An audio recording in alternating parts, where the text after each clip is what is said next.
અમદાવાદ પોલીસે માનવતાનું ઉત્તમ ઉદાહરણ પૂરું પાડ્યું છે। અમદાવાદમાં ચેરિટી દાન કેન્દ્રની શરૂઆત કરવામાં આવી છે। આ કેન્દ્રનું ઉદ્ઘાટન અમદાવાદ પોલીસ કમિશનર દ્વારા કરવામાં આવ્યું હતું। ઝોન 5 એક્સટેન્શનના એસીપી કાર્યાલય ખાતે આ દાન કેન્દ્ર કાર્યરત છે। આ કેન્દ્રના માધ્યમથી પોલીસ ગરીબ અને જરૂરમંદ લોકોને સહાય પૂરી પાડશે। શહેરના નાગરિકો પોતાનો ન વપરાયેલ પરંતુ ઉપયોગી સામાન આ કેન્દ્રમાં દાન રૂપે આપી શકશે। જરૂરતમંદ લોકો અહીંથી કપડાં, રજાઈ, ચંપલ જેવી આવશ્યક વસ્તુઓ મેળવી શકશે। અમદાવાદ પોલીસની આ પહેલ સમાજમાં સહકાર અને સેવા ભાવનાને પ્રોત્સાહન આપશે તેમજ જરૂરિયાતમંદ લોકો માટે રાહતરૂપ સાબિત થશે।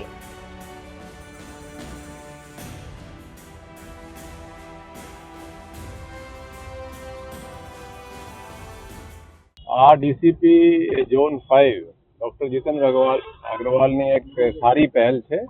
અહીંયા એક દાન અને પુનઃ દાન કેન્દ્ર લોકોને લાગે તો અહીંયાથી એ લોકો લઈ શકે છે। એટલે ખરેખર જોઈએ તો એમાંથી બંનેને ફાયદો લાગે છે। એટલે પોતાના જે યુઝ કપડાનો એને લાગે કે હવે ફેંકવા કરતાં એનો કોઈનો ઉપયોગ થશે અને જરૂરિયાતમંદને કપડાઓ મળશે। એ ખરેખર એપ્રિશિએબલ કામ ડીસીપી ઝોન 5 કર્યા છે।